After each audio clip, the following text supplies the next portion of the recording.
In part one, we showed you how Detroit went from having factory workers earning the equivalent of $100,000 per year to filing for bankruptcy with 35% poverty. How an entire city collapsed when the automotive industry fled. But here's where the story gets really complicated. Because right now, people are saying Detroit is back. The media is running stories about Detroit's comeback. Downtown is booming, crime is down. Forbes hosted their 30 Under 30 summit there in 2022. Tech startups are moving in. So is Detroit back? And if so, for who? Because depending on which Detroit you're looking at, the answer is either absolutely yes or hell no. And that divide is going to make everyone uncomfortable. But that's exactly why we need to talk about it. The comeback story, what the headlines say. Let's start with the positive narrative because it's real. Detroit's downtown and certain neighborhoods have experienced genuine revitalization. Little Caesars Arena opened in 2017, home to the Red Wings and Pistons. The District Detroit, a massive 50-block development, brought new residential, retail, and entertainment to the heart of the city. Neighborhoods like Midtown and Corktown have transformed. New restaurants, craft breweries, coffee shops, tech company offices. The crime statistics are genuinely impressive. In 2023, Detroit saw its lowest homicide rate in 57 years. Homicides dropped 18.4% from the previous year. Non-fatal shootings down 15.8%, carjackings down 33.5%. Entrepreneurship is up. Organizations like TechTown and the Detroit Entrepreneurship Network are supporting startups. Detroit was named an emerging startup ecosystem. Young professionals are moving in, attracted by affordable real estate in a growing cultural scene. The population has stabilized around 670,000 after decades of decline. Some neighborhoods are seeing new construction for the first time in 40 years. Property values in certain areas have quadrupled. This is all real. If you visit downtown Detroit today versus 10 years ago, it's night and day. The comeback is visible and tangible. So what's the problem? The other Detroit, the numbers nobody wants to talk about. Here are the statistics that don't make the Detroit is back headlines. Detroit's poverty rate is still 35%. That's 3 times the national average of 11%. For context, a city with a 35% poverty rate is in crisis. 1 in 3 people are living below the poverty line. The child poverty rate is even worse, 43%. Nearly half of Detroit's children are growing up in poverty.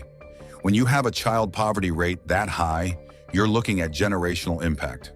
Those kids are starting life with massive disadvantages that compound over time.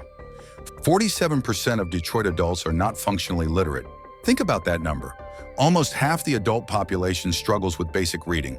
How do you participate in a modern economy when you can't read job applications, contracts, or even help your kids with homework? Educational attainment remains devastatingly low. Only 12% of Black youth from Detroit and 4% of Latino youth hold bachelor's degrees or higher. The national average for those groups is 21% and 18% respectively. Detroit's numbers are less than half the already low national averages. Wayne County, which includes Detroit, has the highest school dropout rate in Michigan, 15% compared to 13% nationally. Schools in the poorest neighborhoods still struggle with teacher vacancies, inadequate funding, and crumbling infrastructure. 40% of Detroit adults don't own cars. Let that sink in. In the Motor City, in the city that built the automotive industry, nearly half the adult population doesn't own a vehicle. Why does this matter? Because Detroit has essentially no public transportation.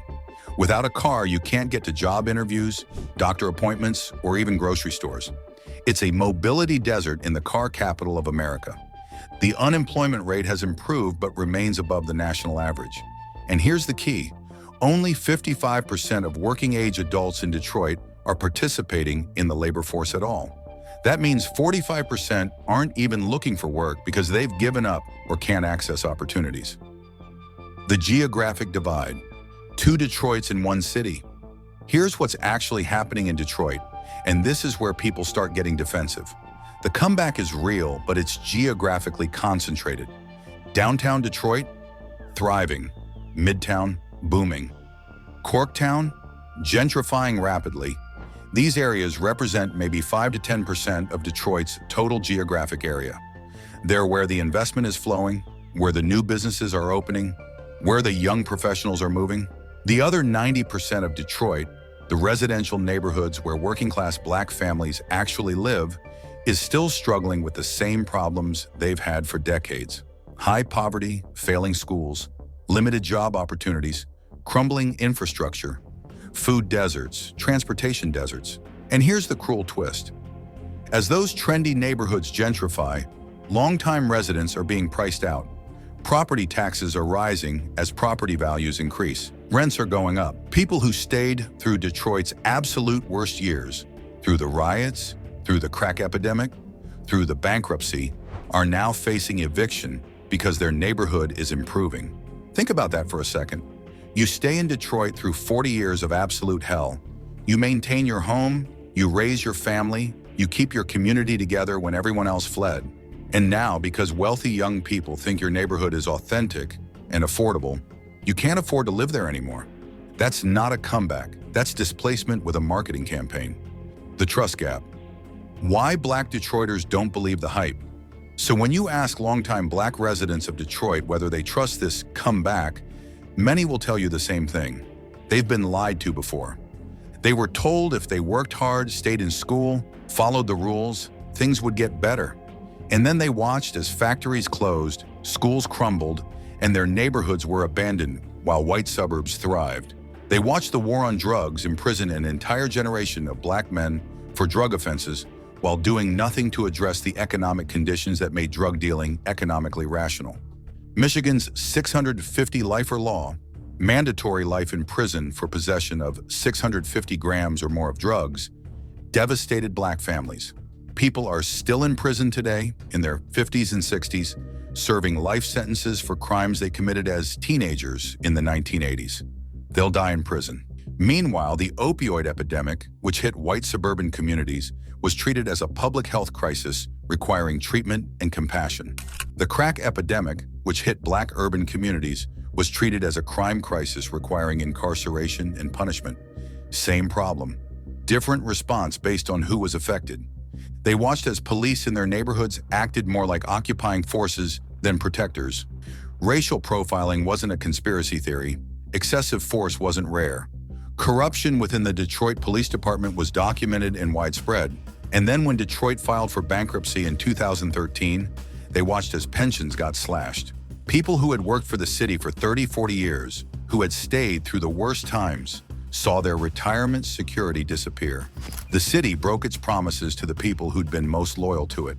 So when you ask, do Black people trust the system? The answer for many longtime residents is, why the hell should we? Government corruption, the inside job. And speaking of broken promises, here's something that doesn't get talked about enough in the Detroit comeback narrative. Detroit's decline wasn't just about economic forces beyond anyone's control. There was also massive corruption and mismanagement within Detroit's government that made everything worse. Former Mayor Kwame Kilpatrick was convicted in 2013 on 24 federal felony counts, including racketeering, extortion, and fraud. He used his position to funnel millions of dollars to himself and his friends while the city crumbled. He went to prison for 28 years. Trump pardoned him in 2021, but that's a whole other issue. This wasn't ancient history. This was happening while Detroit was on the edge of bankruptcy.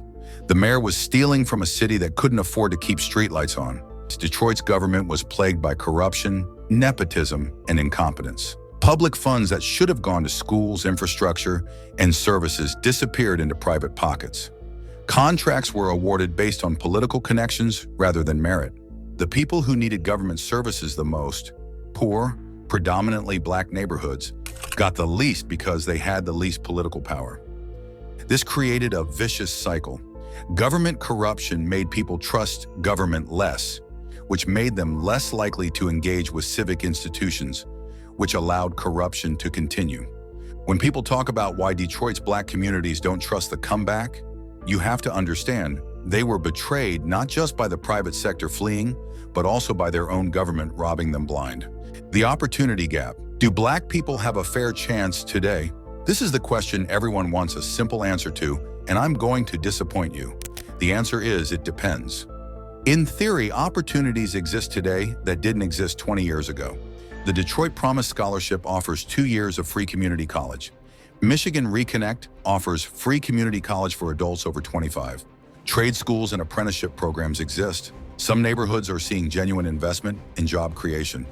But in practice, accessing those opportunities requires resources many people don't have.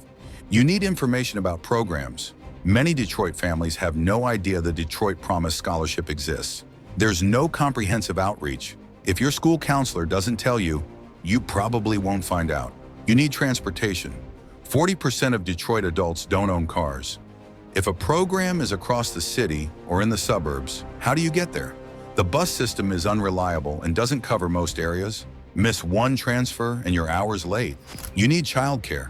If you're a single mother working 2 jobs to survive, when exactly are you going to attend community college classes? Who's watching your kids? You need housing stability. If you're facing eviction or homeless, you can't focus on long-term education. You're in survival mode. Planning for the future is a luxury when you don't know where you're sleeping next week. You need basic literacy. If you can't read at a high school level, even community college is inaccessible. And remember, 47% of Detroit adults aren't functionally literate. You need freedom from survival mode. When you're worried about feeding your kids today, when you're working multiple jobs just to keep the lights on, when you're dealing with health problems you can't afford to treat, better yourself through education becomes a cruel joke. So do Black people in Detroit have a fair chance today? Some do. If you're young, if your family has some stability, if you're in one of the schools or neighborhoods that has seen investment, if you can navigate the bureaucracy to find and access programs, then yes, you have opportunities previous generations didn't have. But if you're in one of the struggling residential areas, if you're dealing with deep poverty, if you're carrying the accumulated trauma of generations of systemic racism and economic abandonment, if you're in a failing school in a food desert and a transportation desert with no knowledge of available programs, then no, you don't have a fair chance. The playing field is still massively tilted against you. The gentrification question, improvement or displacement? Let's talk specifically about gentrification, because this is where the comeback narrative breaks down completely for many residents. Gentrification is when wealthier people move into a lower income neighborhood and the character of the neighborhood changes. Property values rise, new businesses open, crime often decreases. On paper, the neighborhood is improving. But here's what actually happens to the people who already live there. Property taxes increase because property values increase. Landlords raise rents because they can charge more. Longtime small businesses get pushed out by higher commercial rents. The character of the neighborhood changes to serve the new, wealthier residents rather than the existing community.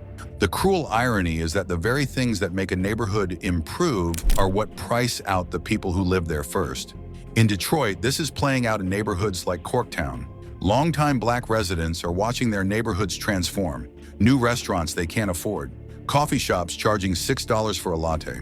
Housing developments marketed to young professionals. And their property taxes going up 30%, 40%, 50% because the city now values their property higher. You stayed when Detroit was burning. You maintained your home with no city services, no police protection, no infrastructure investment. You raised your family in a neighborhood everyone else abandoned. And your reward is being forced out because now rich people think your neighborhood is cool? How is that a comeback? For who? And when longtime residents express frustration about this, they're often dismissed as being against progress or not wanting their neighborhood to improve. But that's not what they're saying. They're saying we want improvement that benefits us, not improvement that displaces us. There's a way to revitalize neighborhoods that includes longtime residents, community land trusts, affordable housing requirements, property tax protections for long-term residents. But those require intentional policy choices, and in most cases, those choices aren't being made. The path forward, what would actually help? So what would actually create fair opportunity for all Detroit residents, not just the ones moving into gentrified neighborhoods? Here's what research and common sense tells us would work. First, invest in all of Detroit, not just downtown. The residential neighborhoods where Black families live need the same infrastructure improvements, the same economic development, the same resources. Concentrated investment in 10% of the city while ignoring 90% isn't a comeback. It's selective abandonment. Second, completely overhaul Detroit schools. Not incremental improvements, radical transformation. Smaller class sizes, competitive teacher pay that attracts and retains quality teachers. modern facilities with working heat and cooling, wraparound services that address poverty-related barriers to learning, universal free breakfast and lunch, robust after-school programs. Make schools places where students and teachers actually want to be. Third, create clear pathways from education to employment. Partner with businesses to create apprenticeships, internships, guaranteed job placement programs. Kids need to see concrete evidence that education leads to actual jobs, not just promises. Show them. Graduate from this program, you're guaranteed an interview at this company, starting at this wage. Fourth, fix the transportation desert. You can't access opportunity if you can't get to where opportunities are. Detroit needs massive investment in public transportation that actually works. Reliable buses, expanded routes, connections to suburbs where many jobs are located. This isn't optional. It's fundamental to economic access. Fifth, massive community outreach to educate families about programs that already exist. The Detroit Promise Scholarship is useless if nobody knows about it. Hire community navigators who go door to door, who explain programs in plain language, who help people fill out applications, who follow up, meet people where they are. Sixth, implement anti-displacement policies in gentrifying neighborhoods, property tax freezes for long-term residents, affordable housing requirements in new developments, community land trusts that keep housing permanently affordable. Protect the people who stayed from being priced out. Seventh, acknowledge and actively work to repair the trust gap. Don't just tell communities to trust the system. Earn that trust by demonstrating sustained, consistent support over years. Prove through actions, not words, that this time is different. Eighth, criminal justice reform focused on rehabilitation rather than punishment. The war on drugs devastated Black communities, releasing people serving life sentences for nonviolent drug offenses from the 1980s. Expungement programs that allow people with old drug convictions to access employment. Stop criminalizing poverty. But here's the brutal truth. All of this costs money, serious money, billions of dollars over decades, and it requires sustained political commitment that doesn't evaporate when budgets get tight or when a new administration takes over. The bottom line, 2 Detroits, 2 futures. So let me answer the question directly. Is Detroit's comeback real? And do Black people have a fair chance today? The comeback is real for some people in some places. If you're a young professional with a college degree and some financial cushion moving to downtown or midtown, Detroit is genuinely appealing. It's affordable compared to coastal cities. There's culture and history. There's opportunity. Your Detroit experience is probably positive. But for longtime Black residents in the neighborhoods that haven't seen investment, the 90% of Detroit outside the trendy zones, the comeback feels like it's happening somewhere else, to someone else without them. Do Black people have a fair chance? Some do, many don't. And the difference depends almost entirely on circumstances beyond individual control. Which neighborhood you live in, which school you attend, whether your family has stability and resources, whether you can access information about opportunities. Detroit is currently 2 cities existing in the same geographic space. One is thriving, new development, dropping crime, economic opportunity. The other is still struggling, deep poverty, failing schools, limited opportunity, accumulated trauma from decades of abandonment.